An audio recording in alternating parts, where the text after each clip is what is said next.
Assalamualaikum warahmatullahi wabarakatuh. Kembali berjumpa dengan saya Hetsbun Arif dari Forum News Network. Saya akan mengajak Anda untuk kembali mengupdate informasi yang terjadi di seputar Gedung Kabareskrim dan berkaitan dengan rumor adanya Irjen Pol Verdi Sambo itu sudah ditahan oleh polisi. Disebutkan bahwa mantan Kepala Divisi Propam Irjen Verdi Sambo ini sore tadi telah dibawa ke markas Komando Brimob di Kelapa II Depok, Jawa Barat. Verdi Sambo dibawa keluar gedung Bareskrim sekitar pukul 17.44 waktu Indonesia Barat. Itu berita yang saya kutip dari inilah.com yang dilansir pada pukul 19.35 malam ini, Sabtu malam 6 Agustus 2022. Kalau berita ini benar, ini merupakan berita besar, walaupun bagi publik sebenarnya tidak lagi mengejutkan. Kalau kita amati respon publik di media sosial, itu banyak yang meragukan bila Baradae, itu kalau toh benar dia menembak Brigjen Yosua, itu atas inisiatif dia pribadi dan dilakukan oleh sendiri. Nah, itu berkaitan dengan sekarang ini kan sejauh ini yang berita yang sudah resmi sampai ke publik adalah yang menjadi tersangka itu baru Baradae. Namun berita yang disampaikan oleh ini ya tadi tentu saja tidak boleh kita kesampingkan saja karena inilah itu mengutip sumbernya itu dari kepolisian meskipun sumbernya bersifat anonim. Ini saya kira berkaitan dengan kode etik dia untuk melindungi sumber medianya ya. Jadi sumber boleh tidak disebutkan, media boleh tidak menyebutkan sumbernya selama dia meyakini itu kredibel. Yang ini disebut namanya hak tolak ya, hak tolak untuk menyebutkan narasumbernya. Tetapi saya mencoba mencari di media-media lain sampai sekarang belum ada yang memberitakan. Saya membaca di detik.com misalnya memang disebutkan bahwa pasukan Brimob telah meninggalkan gedung Bareskrim itu pada pukul 17.46 ya, 17.46 WIB. Ini selisih 2 menit dari berita yang disampaikan oleh inilah.com. Itu mereka bertahan di gedung Bareskrim selama 6 jam. Banyak yang bertanya-tanya pada waktu ada apa kok sampai pasukan Brimob dengan kendaraan taktis dikerahkan ke gedung Bareskrim. Kepala Divisi Humas Polri, Irjen Pol Dedi Prasetyo, waktu itu dia hanya kepada media dia menyatakan hanya tunggu update dari tim sus.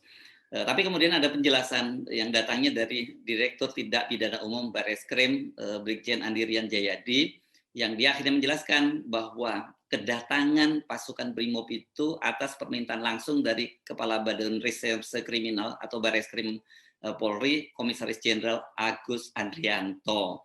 Katanya untuk pengamanan. Nah ini yang kemudian menimbulkan pertanyaan, untuk pengamanan apa gitu ya?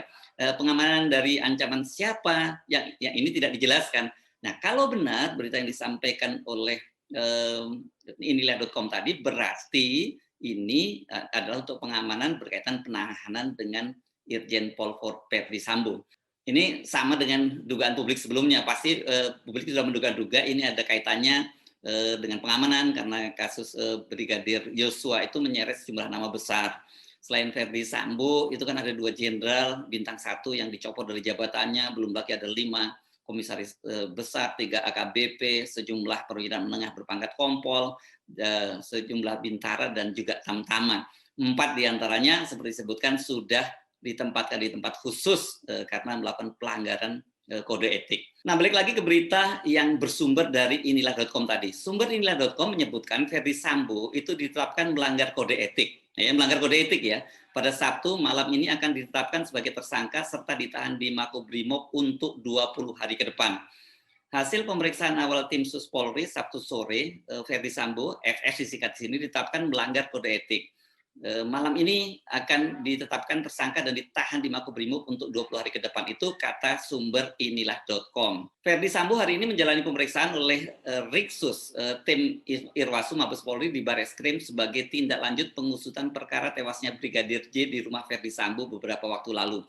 Sumber inilah.com di kepolisian mengungkapkan ihwal pemeriksaan lanjutan terhadap Verdi Sambo itu, menurutnya tim sus sedang memeriksa Verdi Sambo. Adapun sejumlah personel Brimob yang mengenakan seragam lengkap, atribut dan senjata di tangan mendatangi Bareskrim itu di Jalan Trunojoyo nomor 3 itu pada Sabtu 6 Agustus 2022 siang hari. Dan pada waktu itu berdasarkan pantauan di lokasi, kedatangan personel BRIMOB itu berlangsung dalam 2 kali, karena setelah kedatangan yang pertama diikuti kemudian oleh kedatangan rombongan BRIMOB lainnya dengan 4 unit mobil Kesatuan BRIMOB. Bagaimana validitas dari berita itu? Kalau lihat kasusnya, pastilah kalau benar kita akan segera mendapat update penjelasan resmi ya dari Mabes Polri. Kita tunggu malam ini, apakah akan ada penjelasan resmi dari Kapolri atau tim sus di bawah Wakapolri. Kita ingat ketika mengumumkan adanya 20 orang yang ditindak karena melakukan pelanggaran kode etik, pada waktu itu yang menyampaikan penjelasan langsung, termasuk kemudian juga mutasi-mutasi, pergantian dan pencopotan jabatan dari Verdi Sambo itu langsung disampaikan oleh Kapolri dan didampingi oleh stafnya lengkap, ada Wakapolri, ada Irwasum, dan ada Kabar Reskrim. Nah, sampai saya bacakan ini berita, itu belum ada penjelasan resmi. Kita masih harus menggolongkan ini sebagai rumor atau spekulasi. Tapi menurut saya jangan diabaikan atau diremehkan informasi berupa bocoran dari sumber inilah.com itu. Selama ini spekulasi berupa bocoran seputar kasus Brigadir Yosua ini kan mulai menunjukkan fakta-fakta sesungguhnya. Bukan tembak-menembak, tapi Yosua ditembak.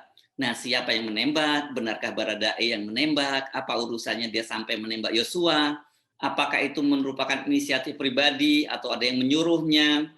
Ini kan banyak sekali kontradiksi dan juga skenario yang disampaikan oleh polisi sebelumnya banyak bolongnya ya. Tapi kalau lihat pasalnya, sekali lagi kalau pasal yang diterapkan Baradae sebagai tersangka, sekarang tersangka resmi yang baru diumumkan, itu kan pasalnya adalah pasal 338 dan Junto pasal 55 dan 56 KUHP ini pembunuhan dengan penyertaan. Jadi memang bukan Baradae sendirian dalam peristiwa ini. Atau ini jangan-jangan ini ada perkembangan lain bahwa spekulasi publik bahwa dia hanya tumbal itu benar adanya. Saya Harsman Arif dari Forum News Network. Sampai jumpa lagi. Wassalamualaikum warahmatullahi wabarakatuh.